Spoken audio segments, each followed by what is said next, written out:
ബഹുദൂതരുമായി മേഘത്തേരതിൽ N പ്രിയ രക്ഷകനെഴുന്നള്ളുന്നു.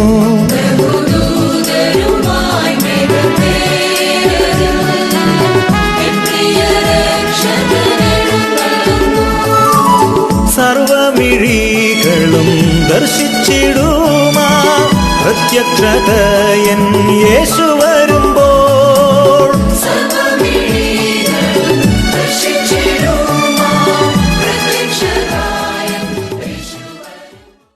ദൈവനാമത്തിന് മഹത്വം ഉണ്ടാകട്ടെ. തിരുവചനം പഠിക്കുവാനായി കടന്നു വന്ന എല്ലാ ശ്രോതാക്കളെയും ഞാൻ കർത്താവായ യേശു ക്രിസ്തുവിൻ്റെ നിസ്തുല നാമത്തിൽ ഹൃദ്യമായി തന്നെ സ്വാഗതം ചെയ്യുന്നു.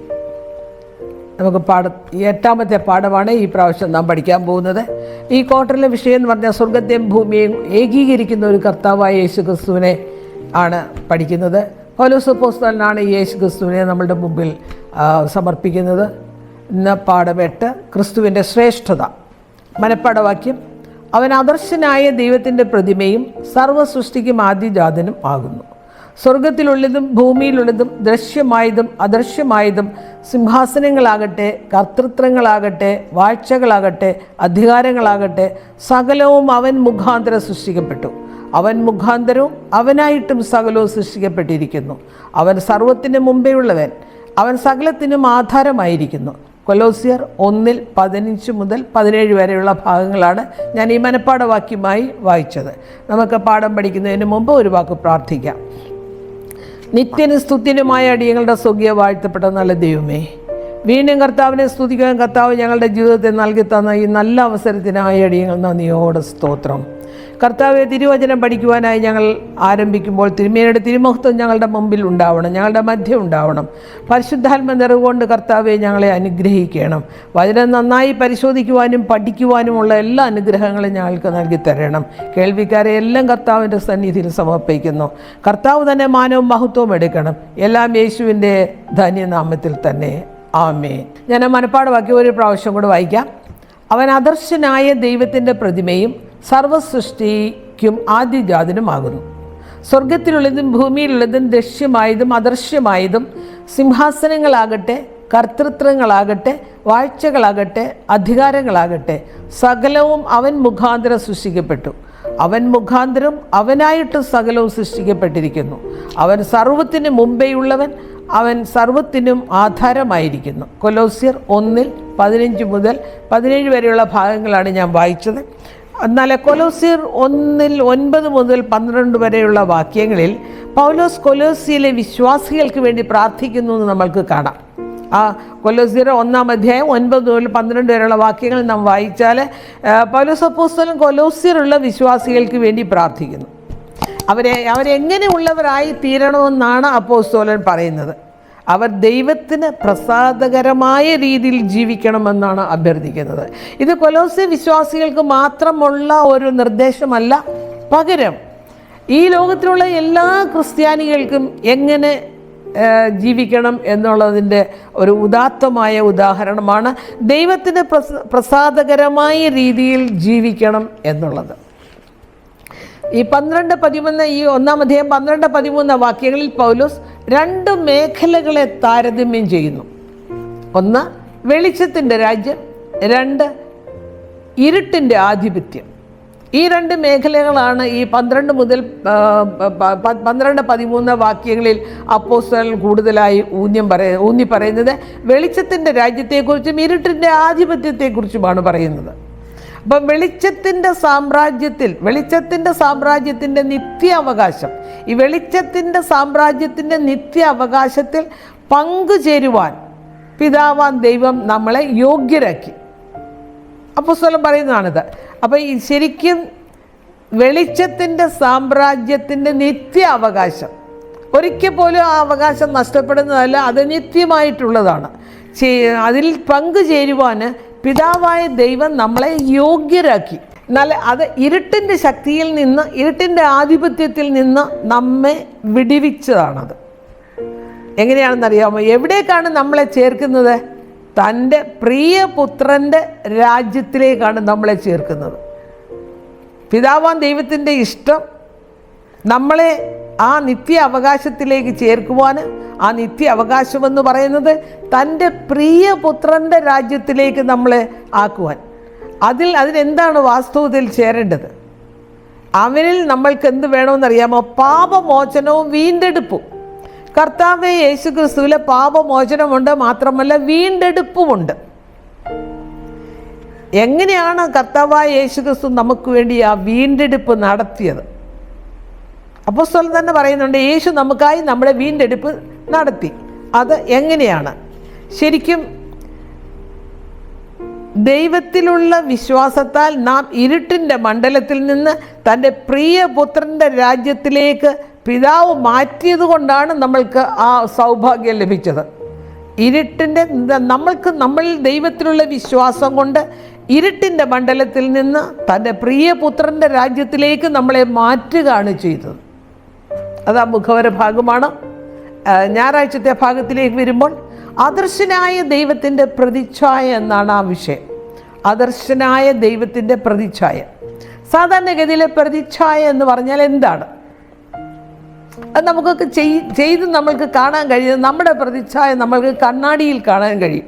നമ്മൾ രാവിലെ എഴുന്നേറ്റോ എപ്പോഴെങ്കിലും നമുക്ക് പ്രതിച്ഛായ കാണണമെന്ന് ആഗ്രഹമുണ്ടെങ്കിൽ നമ്മൾ കണ്ണാടിയിൽ പോയി നോക്കിയാൽ മതി.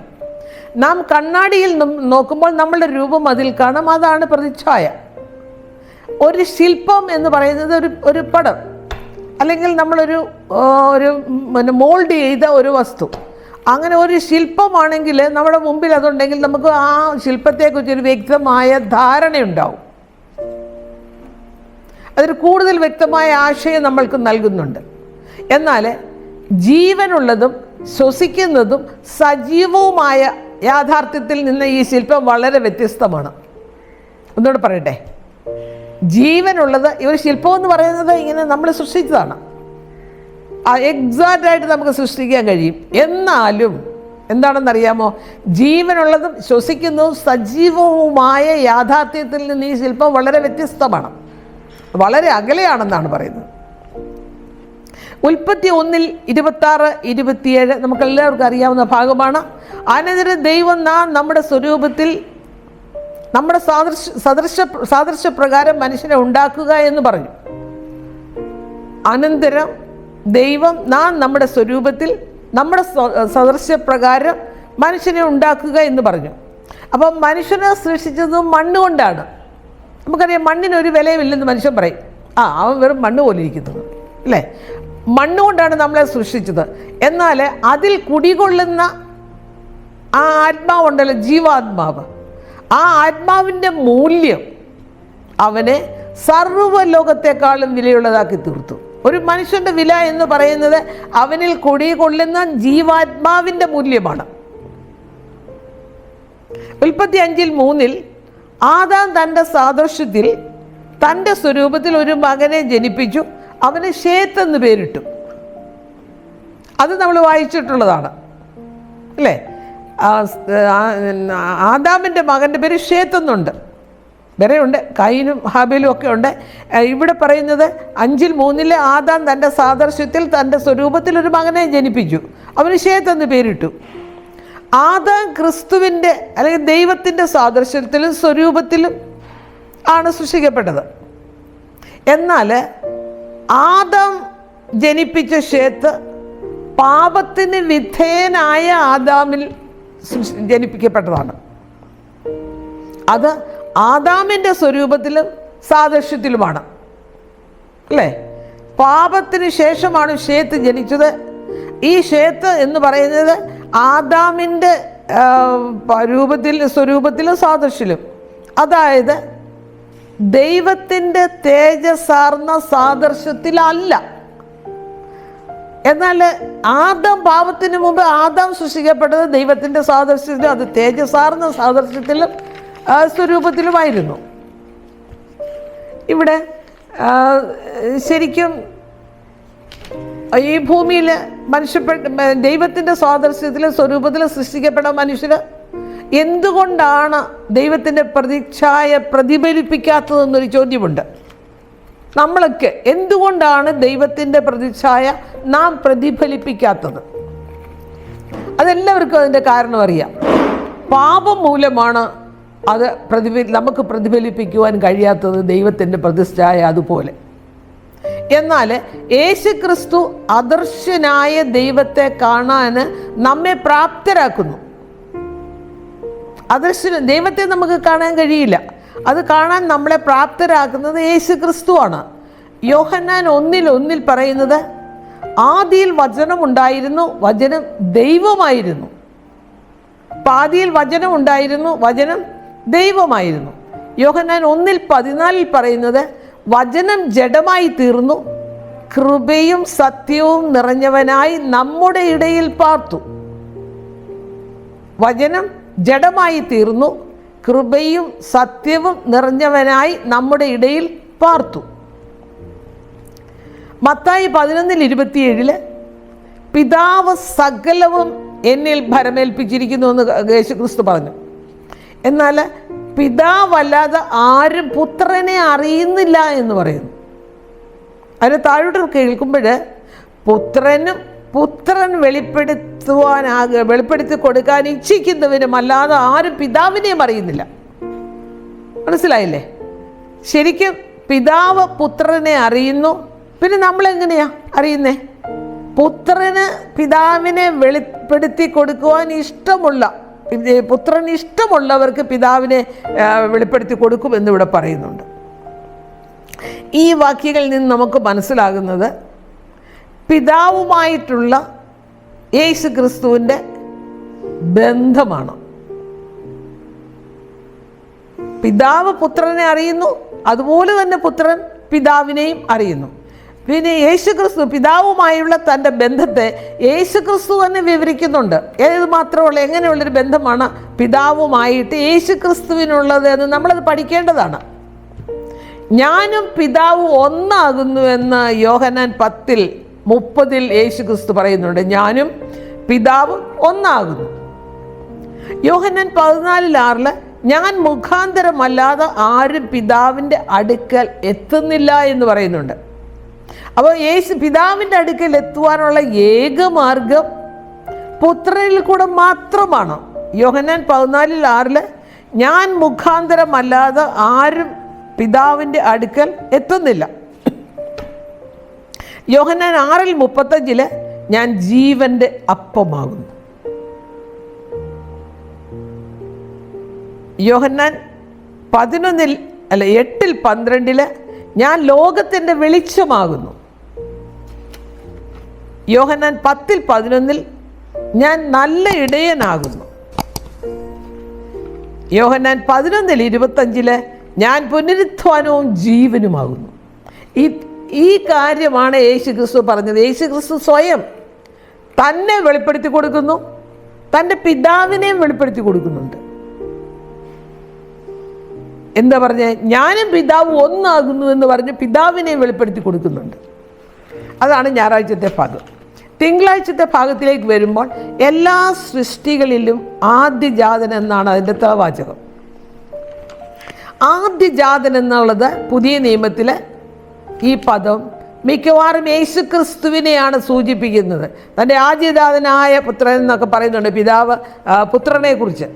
ആദ്യജാതൻ എന്ന് പറഞ്ഞാൽ സാധാരണ നമ്മൾ പുതിയ നിയമത്തിൽ ആദ്യജാതൻ എന്ന് പറഞ്ഞാൽ അത് യേശുക്രിസ്തുവിനെയാണ് സൂചിപ്പിക്കുന്നത്. മർക്കോസ് 2:7 അവൾ ആദ്യജാതനായ മകനെ പ്രസവിച്ചു. കൊലോസ്യർ 1:15 അവൻ അദർശനായ ദൈവത്തിൻ്റെ പ്രതിരൂപവും സർവ്വ സൃഷ്ടിക്കും ആദ്യജാതനുമാകുന്നു എന്ന് പറയുന്നുണ്ട്. യേശുക്രിസ്തുവിനെ കുറിച്ചാണ് പറയുന്നത്. അവൾ ആദ്യജാതനായ മകനെ പ്രസവിച്ചു. കൊലോസ്യരിൽ പറയുന്നത് അവൻ അദർശനായ ദൈവത്തിൻ്റെ പ്രതിരൂപവും സർവ്വ സൃഷ്ടിക്കും ആദ്യജാതനുമാകുന്നു. എന്നാൽ മറ്റുള്ളവരെ കുറിച്ച് പരാമർശിക്കുമ്പോൾ ഈ ആദ്യം ജനിച്ചവൻ എന്ന് എപ്പോഴും അർത്ഥമാക്കുന്നില്ല. ആദ്യജാതൻ എന്ന് പറഞ്ഞാൽ ആദ്യം ജനിച്ചവനെന്ന് ബാക്കി ചില ഭാഗങ്ങളിലൊന്നും അങ്ങനെ അർത്ഥമാക്കുന്നില്ല. ആദ്യജാതൻ എന്ന ബൈബിൾ ആശയം അതെങ്ങനെയാണ് പരിഗണിക്കുന്നത്? അത് ജനനക്രമം പരിഗണിക്കാതെയാണ് ആ ആദ്യജാതൻ എന്നുള്ള പ്രയോഗം ചില ഭാഗങ്ങളിൽ ഉപയോഗിച്ചിരിക്കുന്നത്. എന്താണെന്നറിയാമോ? തൻ്റെ പിതാവിനോടുള്ള പ്രത്യേക ബന്ധത്തെയാണ് ഊതി പറയുന്നത്. അത് എപ്പോൾ ജനിച്ചാലും, ഒന്നാമനായിട്ട് ജനിച്ചാലും, രണ്ടാമനായിട്ട് ജനിച്ചാലും, മൂന്നാമനായിട്ട് ജനിച്ചാലും, ഇവൻ എട്ടാമനായിട്ട് ജനിച്ചാലും പിതാവുമായിട്ടുള്ള ബന്ധം എത്രമാത്രം അടുത്തതാണ്, അങ്ങനെ ഊന്നി പറയുന്ന ആ ബന്ധവുമായിട്ടാണ് ഈ ആദ്യജാതൻ എന്നുള്ള പദം അവിടെ യോജിക്കുന്നത്. അപ്പോൾ അത് ജനനക്രമം അനുസരിച്ചല്ല, പ്രത്യേക പിതാവുമായിട്ടുള്ള പ്രത്യേക ബന്ധത്തെ അടിസ്ഥാനമാക്കിയാണ്. ചിലയിടത്തൊക്കെ ഇളയ മകന്, ആദ്യജാതൻ എന്നൊക്കെ പറഞ്ഞാൽ ഇളയ മകന് കൂടുതൽ പിതാവിനോടുള്ള പ്രത്യേക ബന്ധത്തിൽ അവർ പ്രമുഖരായ സന്ദർഭങ്ങളുമുണ്ട്. ഉദാഹരണമായി ഇളയ മകന് ഇസഹാക്ക് ഇളയ മകനാണ്, ഇസ്മായിലാണ് ആദ്യത്തെ മകന്, പക്ഷെ വാഗ്ദത്ത സന്തതിയല്ല. അടുത്തത് യാക്കോബ്, അവിടെ ഏശാവും ഉണ്ട് യാക്കോബും ഉണ്ട്. ഏശാവ് ആദ്യമായിട്ടാണ്, എന്നാൽ യാക്കോബാണ് അവിടെ ആദ്യജാതൻ എന്നുള്ള ആ പദവി ലഭിച്ചത്. പിന്നെ യാക്കോബിൻ്റെ മകനായ ജോസഫിനാണ് പിന്നെ കൂടുതൽ പദവി അവിടെ ലഭിച്ചത്. അപ്പോൾ കൊലോസ്യർ 1:15 മുതൽ 17 വരെയുള്ള ഭാഗത്ത്, അതെന്ന് പറയുന്നത് നമ്മുടെ മനപ്പാഠവാക്യമാണ്. കൊലോസ്യർ 1:15 മുതൽ 17 വരെയുള്ള ഭാഗത്ത് നമ്മുടെ മനപ്പാഠവാക്യമാണ്. അവൻ അദർശനായ ദൈവത്തിൻ്റെ പ്രതിമയും സർവ്വസൃഷ്ടിക്കും ആദ്യജാതനുമാകുന്നു. സ്വർഗത്തിലുള്ളതും ഭൂമിയിലുള്ളതും ദൃശ്യമായതും അദൃശ്യമായതും, സിംഹാസനങ്ങളാകട്ടെ, കർത്തൃത്വങ്ങളാകട്ടെ, വാഴ്ചകളാകട്ടെ, അധികാരങ്ങളാകട്ടെ, സകലവും അവൻ മുഖാന്തരം സൃഷ്ടിക്കപ്പെട്ടു. അവൻ മുഖാന്തരവും അവനായിട്ട് സൃഷ്ടിക്കപ്പെട്ടു എന്ന് പറയുന്നു. അവൻ സർവത്തിൻ്റെ മുമ്പേ ഉള്ളവൻ, അവൻ സകലത്തിനും ആധാരമായിരിക്കുന്നു. അവിടെ യേശുക്രിസ്തുവിനെയാണ് വളരെ ശക്തമായ ഭാഷയിൽ അപ്പോസ്തലൻ ചൂണ്ടിക്കാണിക്കുന്നത്. അപ്പോൾ കൊലോസ്യർ അത് ശരിക്കും പ്രതിരൂപത്തിന്, അതിൻ്റെ സാക്ഷാൽ സ്വരൂപത്തോട് സാദൃശ്യമുണ്ടായിരിക്കും. പ്രതിരൂപം എന്ന് പറയാൻ ഞാൻ പറഞ്ഞല്ലോ, നമ്മുടെ ചായ പോലെ ഇരിക്കുന്നതാണ്. അതിന് സാക്ഷാൽ ഒറിജിനൽ സ്വരൂപത്തോട് സാദൃശ്യമുണ്ടായിരിക്കും. എന്നാൽ സാമ്യമുള്ളതെല്ലാം പ്രതിരൂപമല്ല. പ്രതിരൂപത്തിന് യഥാർത്ഥ വസ്തുവിനോട് സാമ്യമുണ്ട്, എന്നാൽ എല്ലാ പ്രതിരൂപത്തിനും യഥാർത്ഥ വസ്തുവിനോട് സാമ്യമില്ല. അല്ലെങ്കിൽ സാമ്യമുള്ളതെല്ലാം പ്രതിരൂപമല്ല എന്നുള്ളതാണ്. ദൈവം ഒരു സൃഷ്ടിയല്ല, പിന്നെ ആരാണ്? ദൈവം സൃഷ്ടിതാവാണ്. കൊലോസ്യർ 1:16 സകലവും അവൻ മുഖാന്തരം സൃഷ്ടിക്കപ്പെട്ടു, അവൻ മുഖാന്തരവും അവനായിട്ട് സൃഷ്ടിക്കപ്പെട്ടു എന്ന് പറയുന്നുണ്ട്. സകലം, ഇവിടെ നമ്മൾ കർത്താവായ യേശുക്രിസ്തുവിൻ്റെ ശ്രേഷ്ഠത പറഞ്ഞതിന് ശേഷം ദൈവം ഒരു സൃഷ്ടിയല്ല, സൃഷ്ടിതാവാണ്. സകലവും അവൻ മുഖാന്തരം സൃഷ്ടിക്കപ്പെട്ടു, അവൻ മുഖാന്തരവും അവനായിട്ട് സൃഷ്ടിക്കപ്പെട്ടു എന്ന് പറയുന്ന. അപ്പോൾ ഒന്ന് ആലോചിച്ച് നോക്കിയാൽ നമ്മളുടെ പദവി എന്താ? പുത്രനായിട്ട് സൃഷ്ടിക്കപ്പെട്ട, പുത്രനായിട്ട് നൽകപ്പെട്ടൊരു സമ്മാനം തന്നെയാണ് മനുഷ്യവർഗം. കൊലോസ്യർ 1:17 അവൻ സർവത്തിന് മുമ്പേ ഉള്ളവൻ, അവൻ സകലത്തിനും ആധാരമായിരിക്കുന്നു. അപ്പോൾ കൊലോസ്യർ 1:17 പറയുന്നത് അവൻ സർവത്തിന് മുമ്പേ ഉള്ളവനും അവൻ സകലത്തിനും ആധാരമായിരിക്കുന്നവനുമാണ്. അവൻ ആദ്യജാതൻ എന്ന് പറഞ്ഞാൽ സൃഷ്ടികൾക്കെല്ലാം മുമ്പേ ഉണ്ടായിരുന്നവൻ എന്നാണ് അതിൻ്റെ അർത്ഥം. അവൻ ആദ്യജാതൻ എന്ന് പറഞ്ഞാൽ സൃഷ്ടികൾക്കെല്ലാം മുമ്പേ ഉള്ളവനും അവയുടെ മേൽ ആധിപത്യമുള്ളവനും എന്നാണ്. മനസ്സിലായില്ലേ? സൃഷ്ടികൾക്ക് മുമ്പേ ഉള്ളവനും ആ സൃഷ്ടികളുടെ മേലെല്ലാം ആധിപത്യമുള്ളവനും എന്നാണ്. ആദ്യജാതൻ എന്ന് പ്രയോഗിച്ചിരിക്കുന്നത് ജനനത്തെ ഉദ്ദേശിച്ചേ അല്ല, പിന്നെയോ ഔന്നത്യത്തെ ഉദ്ദേശിച്ചാണ്. അവൻ്റെ ഔന്നത്യത്തെ ഉദ്ദേശിച്ചാണ് ആദ്യജാതൻ എന്ന് പറയുന്നത്. വെളിപ്പാട് 3:14 വിശ്വസ്തനും സത്യവാനുമായ സാക്ഷിയായി ദൈവസൃഷ്ടിയുടെ ആരംഭമായ ആമേൻ എന്നുള്ളവൻ. കർത്താവായ യേശുക്രിസ്തുവിനെ പറയുന്നത് വിശ്വസ്തനും സത്യവാനുമായ സാക്ഷിയായി ദൈവസൃഷ്ടിയുടെ ആരംഭമായ ആമേൻ. യേശുവിൻ്റെ ശ്രേഷ്ഠതയ്ക്ക് പൗലോസ് നൽകുന്ന മറ്റൊരു കാരണം എന്താണെന്നറിയാമോ? യേശുക്രിസ്തു ശരിക്കും ആദ്യജാതനായി ജനിച്ചു. അതിൻ്റെ ശ്രേഷ്ഠതയ്ക്ക് പൗലോസ് വേറൊരു കാരണം കൂടെ പറയുന്നുണ്ട്. ആ കാരണം അവൻ സകലത്തിനും ആധാരമായിരിക്കുന്നു എന്ന് വെച്ചാൽ എല്ലാം അവനിൽ ഒന്നിച്ചു നിൽക്കുന്നു. കൊലോസ്യർ 1:17 ഈ വാക്യം. സകലത്തിനും ആധാരമായിരിക്കുന്നു, അവനിൽ എല്ലാം ഒന്നിച്ചു നിൽക്കുന്നു. യേശു പ്രപഞ്ചത്തെ, അതാണ് നമ്മുടെ ഈ ശാബസ് പ്ലസിൻ്റെ പുറത്ത് എഴുതിയിരിക്കുന്നത്, യേശു പ്രപഞ്ചത്തെ ഏകീകരിക്കുന്ന ഘടകമാണ്. യേശു ക്രിസ്തു പ്രപഞ്ചത്തെ ഏകീകരിക്കുന്ന യേശുക്രിസ്തുവിൻ്റെ ഒരു കൈ സ്വർഗത്തിലും ഒരു കൈ ഇങ്ങനെ ഭൂമിയിലുമായിട്ടാണ് ഈ പടം പിക്ചർ ചെയ്തേക്കുന്നത്. ഏകീകരിക്കുന്ന ഘടകമാണ്. സൃഷ്ടാവെന്ന നിലയിൽ മാത്രമല്ല കർത്താവായ യേശുക്രിസ്തു പ്രപഞ്ചത്തെ ഏകീകരിക്കുന്നത്, വീണ്ടെടുപ്പുകാരൻ എന്ന നിലയിൽ കൂടിയാണ്. വീണ്ടെടുപ്പുകാരൻ എന്ന നിലയിൽ കൂടിയാണ് കർത്താവായ യേശുക്രിസ്തുവിൻ്റെ ശ്രേഷ്ഠത. സൃഷ്ടാവ് മാത്രമായതുകൊണ്ടല്ല, അവൻ വീണുപോയ ജനത്തെ വീണ്ടെടുത്തതുകൂടെ കൊണ്ടാണ്. ചൊവ്വാഴ്ചത്തെ ഭാഗത്തിലേക്ക് നാം വരുമ്പോൾ ശരീരത്തിൻ്റെ തലവൻ എന്ന് പറയുന്നുണ്ട്. അവിടെ എഫേസ്യർ 1:22 സർവവും അവൻ്റെ കാൽ കീഴാക്കി വെച്ചു, അവൻ സർവത്തിനും മീതെ തലയാക്കി വെച്ചു. സർവവും അവൻ്റെ കാൽ കീഴാക്കി വെച്ചു, അവൻ സർവത്തിനും മീതെ തലയാക്കി വെച്ചു. യേശുക്രിസ്തുവിനെ കുറിച്ചാണ് പറയുന്നത്, അവൻ സർവത്തിനും മേലായ തലയാണ് എന്ന് പറയുന്നു. കൊലോസ്യർ 2:10 എല്ലാ വാഴ്ചയ്ക്കും അധികാരത്തിനും തലയായ അവനിൽ നിങ്ങൾ പരിപൂർണരായിരിക്കുന്നു എന്ന് പറയുന്നുണ്ട്. അപ്പോൾ കർത്താവായ യേശുക്രിസ്തു എല്ലാ വാഴ്ചയ്ക്കും അധികാരത്തിനും തലയാണ്. അവനിൽ നമ്മളെല്ലാം പരിപൂർണരുമായിരിക്കുന്നു എന്ന് പറയുന്നു. ഇവിടെ ഒരു നേതൃത്വ സ്ഥാനത്തെ പരാമർശിക്കുമ്പോഴാണ് തല എന്ന പ്രയോഗം ഉപയോഗിക്കുന്നത്. എപ്പോഴാണ് ഒരു നേതൃത്വ സ്ഥാനത്തെ എപ്പോഴൊക്കെ പരാമർശിക്കുന്നോ അന്നേരമെല്ലാം തല എന്ന വാക്ക് അതൊരു ആലങ്കാരിക വാക്കാണ് ഉപയോഗിക്കുന്നത്. പുറപ്പാട് 18:25 മോശ എല്ലാ ഇസ്രായേലിൽ നിന്നും പ്രാപ്തന്മാരായ പുരുഷന്മാരെ തലവന്മാരാക്കി വെച്ചു. അപ്പം മോശ ഇങ്ങനെ ഇസ്രായേൽ ജനങ്ങളെ കൊണ്ടുവരുമ്പോൾ എല്ലാ ജോലിയും കൂടെ ഒന്നിച്ച് ചെയ്യാൻ കഴിയാഞ്ഞത് കൊണ്ട് അത് പല വിഭാഗങ്ങളായി തിരിച്ച് അവർക്ക് അധികാരങ്ങൾ കൊടുത്ത് ഈ അധികാരികളുടെ മേലെല്ലാം വേറൊരാളെ വെച്ചിട്ടുണ്ട്. അത് തലവൻ ആക്കി വെച്ചിട്ടുണ്ട്, തലവന്മാരാക്കി വെച്ചു. ആവർത്തനം 28:13 ഇസ്രായേൽ ദൈവത്തെ അനുസരിച്ചാൽ, അതൊരു വലിയ വാക്കാണ്, ഇസ്രായേൽ ദൈവത്തെ അനുസരിച്ചാൽ ദൈവം അവരെ വാലല്ല തലയാക്കും എന്ന് പറയുന്നുണ്ട്. അപ്പോൾ തലയുടെ ഇമ്പോർട്ടൻസ് നല്ല ഔന്നത്യമാണ് അതിന്. ഇസ്രായേൽ ദൈവത്തെ അനുസരിച്ചാൽ ദൈവം അവരെ വാലല്ല തലയാക്കും. ഇത് ഇസ്രായേലിന് മാത്രമായിട്ടുള്ളതാണ്, നമുക്കും കൂടിയുള്ളതാണ്. ദൈവത്തെ അനുസരിക്കുകയും ദൈവത്തിൻ്റെ കൽപ്പനകളെ പ്രമാണിക്കുകയും ചെയ്യുന്ന ഒരു ദൈവ പൈതലിനെ ദൈവം വാലല്ല തലയാക്കും. സഭയുടെ തലവനായ ക്രിസ്തു, സഭയുടെ തലയായ അല്ലെങ്കിൽ തലവനായ ക്രിസ്തു സഭയ്ക്ക് ഐക്യത്തിനും വളർച്ചയ്ക്കും നേതൃത്വവും മാർഗനിർദ്ദേശവും പോഷണവും നൽകുന്നു എന്നാണ് പറയുന്നത്.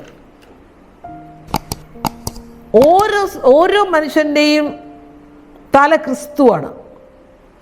സഭ എന്ന് പറയുന്ന ആ കർത്താവിൻ്റെ അവയവങ്ങൾ അതെല്ലാം സഭയാണ്, സഭയിലുള്ള വിശ്വാസികളാണ്. അത് ഓരോ മനുഷ്യൻ്റെയും തല ക്രിസ്തുവാണ്. സഭയുടെ തലവനായ ക്രിസ്തു സഭയ്ക്ക് വേണ്ടി ആവശ്യമായ അതിൻ്റെ വളർച്ചയ്ക്കും ഐക്യത്തിനും ആവശ്യമായ എല്ലാ നേതൃത്വവും കൊടുക്കുന്നുണ്ട്, മാർഗനിർദ്ദേശം കൊടുക്കുന്നുണ്ട്, മാത്രമല്ല അതിനുള്ള പോഷണവും കൊടുക്കുന്നുണ്ട്. 1 കൊരിന്ത്യർ 12:12-17 വരെയുള്ള ഭാഗത്ത് ശരീരം ഒന്നും അതിന് അവയവം പലതും ആയിരിക്കെ എല്ലാം ഒരു ശരീരമായിരിക്കുന്നത് പോലെ ആകുന്നു ക്രിസ്തു.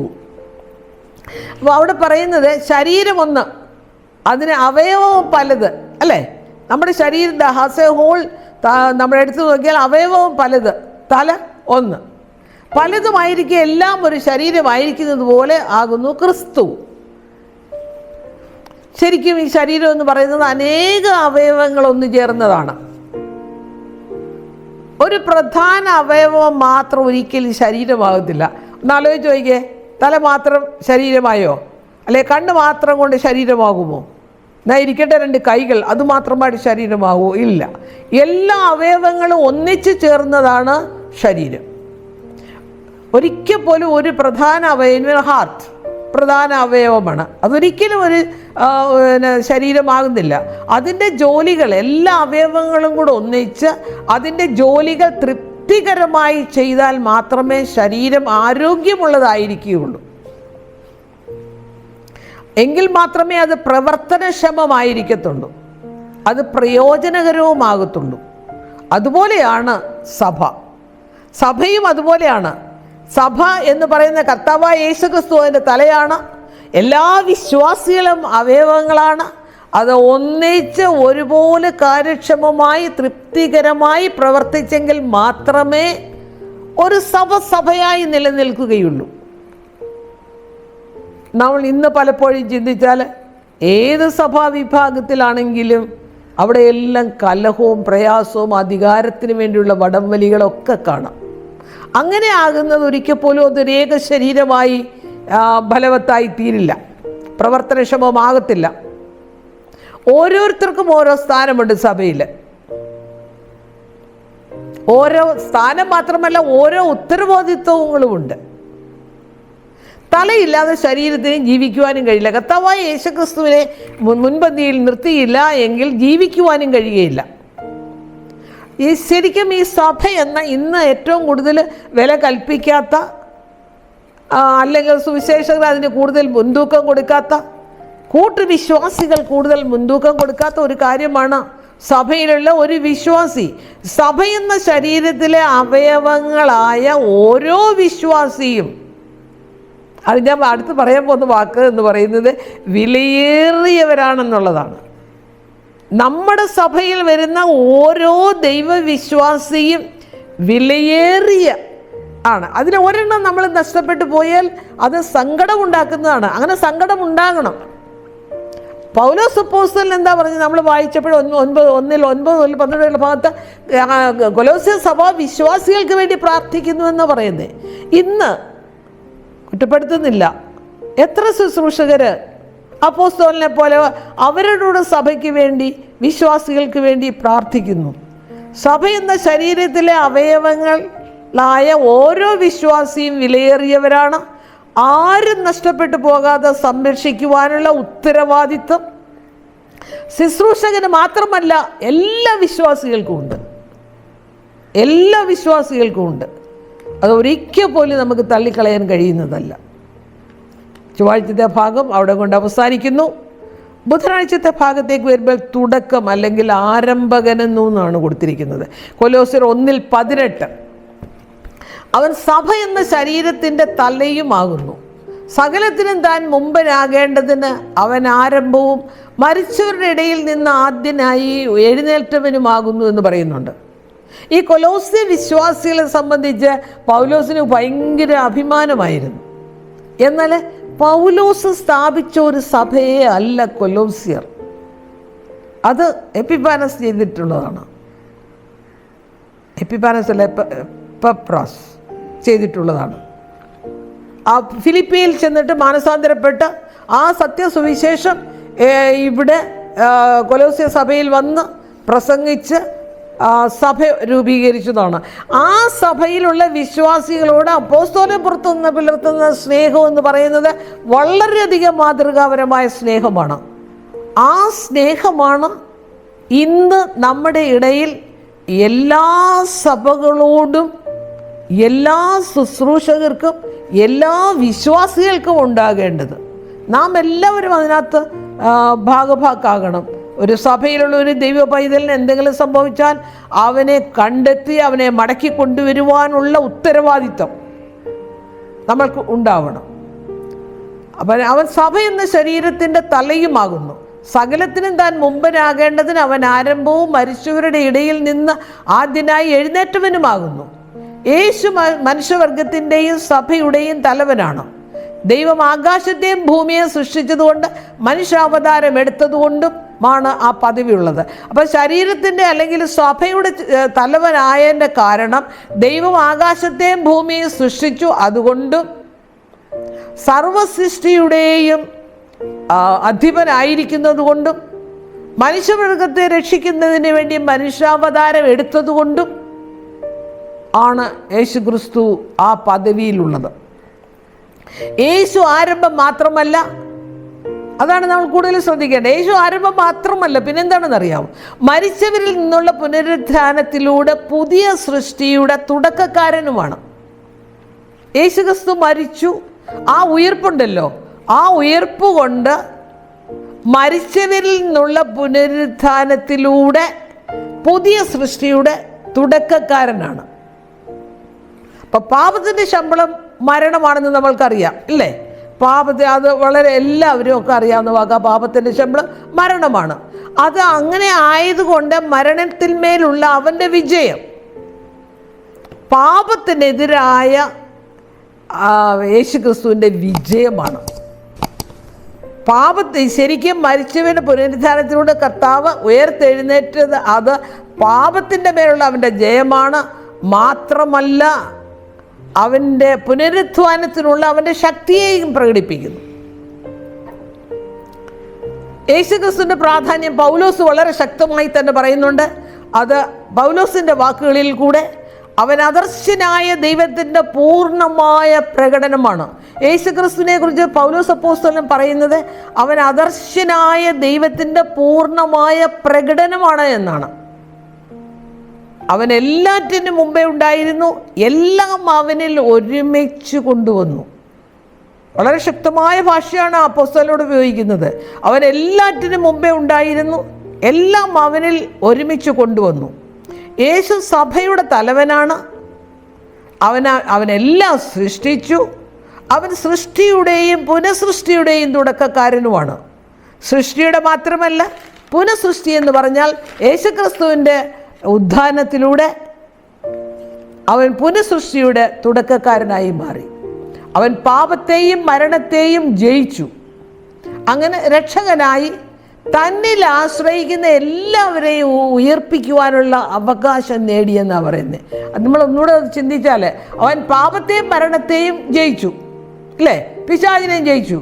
അങ്ങനെ രക്ഷകനായി തന്നിൽ ആശ്രയിക്കുന്ന എല്ലാവരെയും, ആരും സംശയിക്കേണ്ട കാര്യമില്ല, യേശുക്രിസ്തുവിൽ ആശ്രയിക്കുന്ന എല്ലാവരെയും ഉയർപ്പിക്കുവാനുള്ള അവകാശം നേടിയെടുത്തതാണ് ക്രിസ്തു.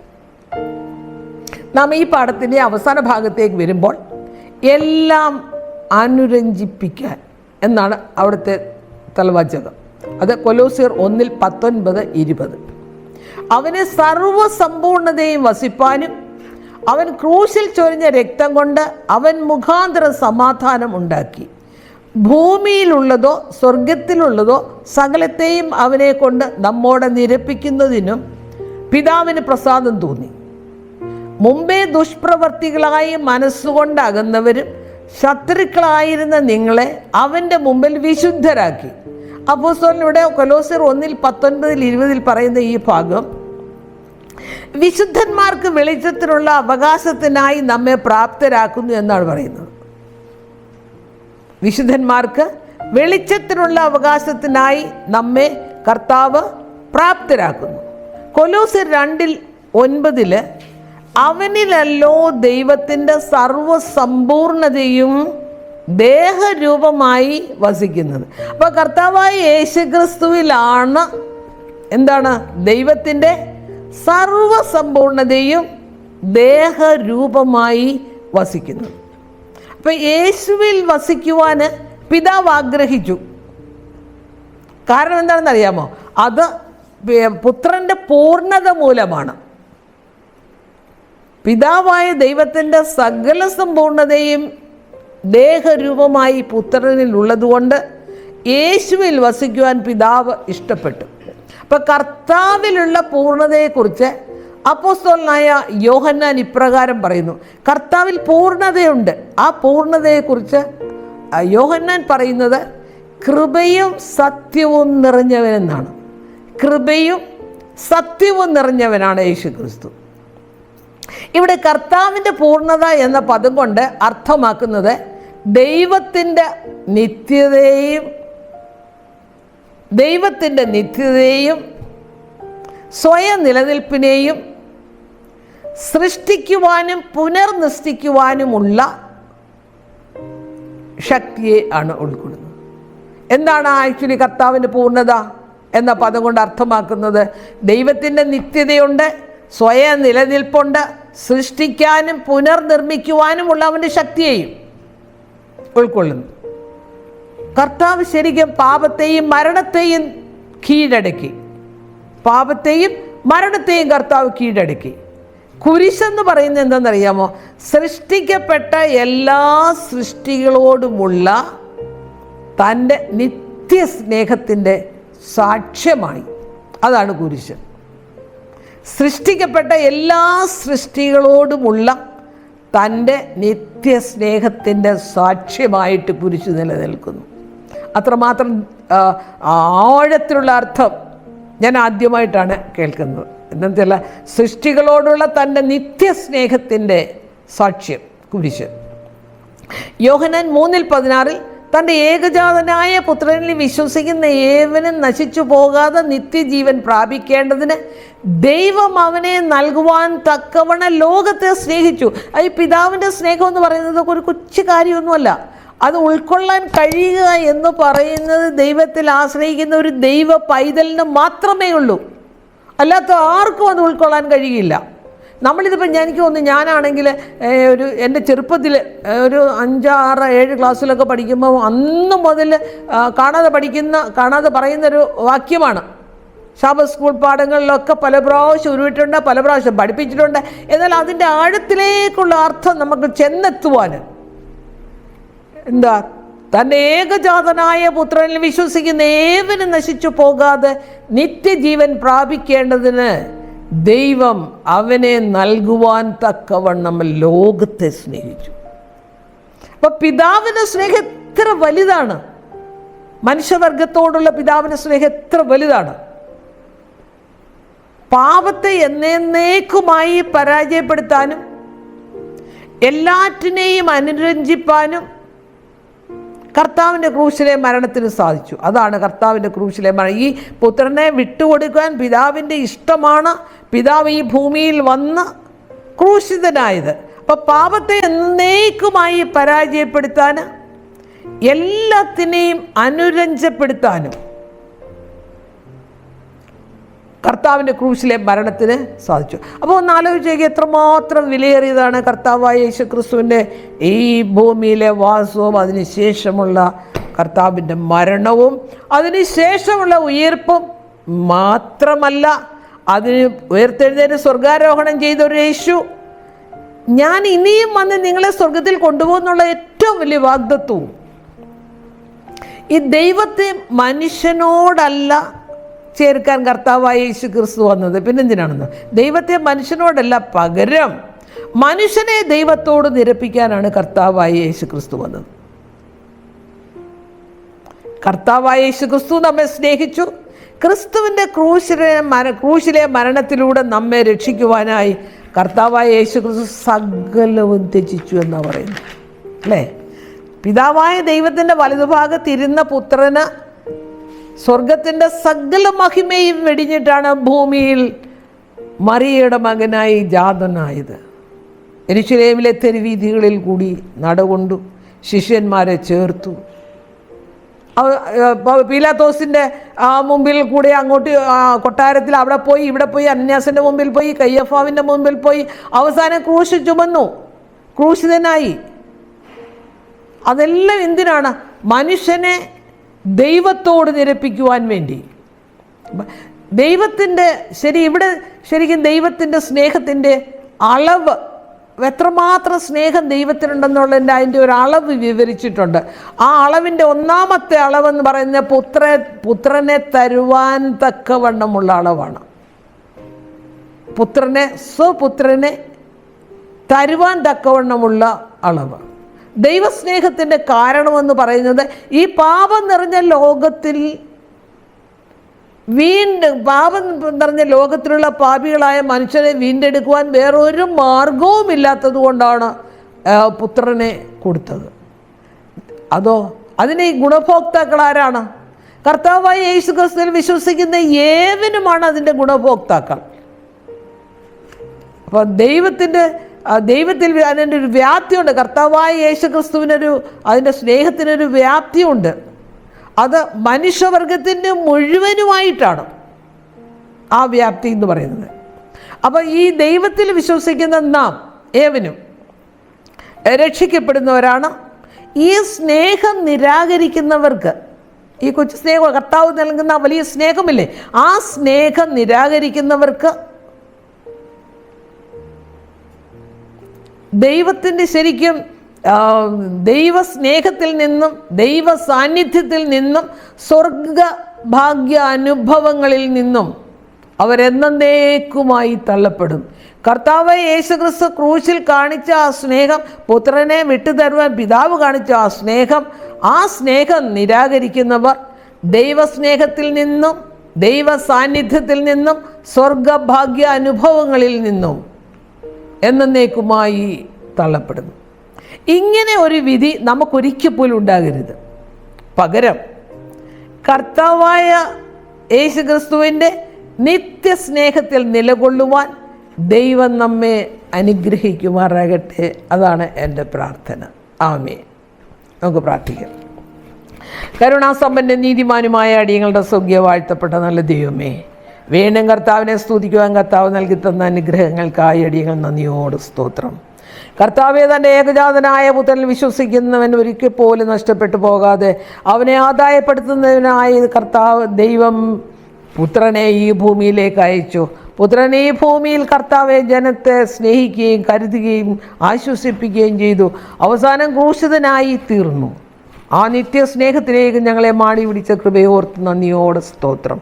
ആ രക്ഷകനായ യേശുവിനെ ഞങ്ങളുടെ രക്ഷിതാവായി സ്വീകരിച്ച് കർത്താവായ യേശുക്രിസ്തുവിനെ സ്നേഹിച്ച് മാനിച്ച് കർത്താവ് ഞങ്ങൾക്ക് നൽകി തന്നിരിക്കുന്ന എല്ലാ അനുഗ്രഹങ്ങളും പ്രാപിച്ച് സ്വർഗഭാഗ്യാനുഭവത്തിലേക്ക് എത്തുവാൻ ഞങ്ങളെ അനുഗ്രഹിക്കണം. മാനവും മഹത്വവും അങ്ങെടുക്കണം. എല്ലാം കർത്താവായ യേശുക്രിസ്തുവിൻ്റെ ധന്യനാമത്തിൽ തന്നെ. ആമേൻ.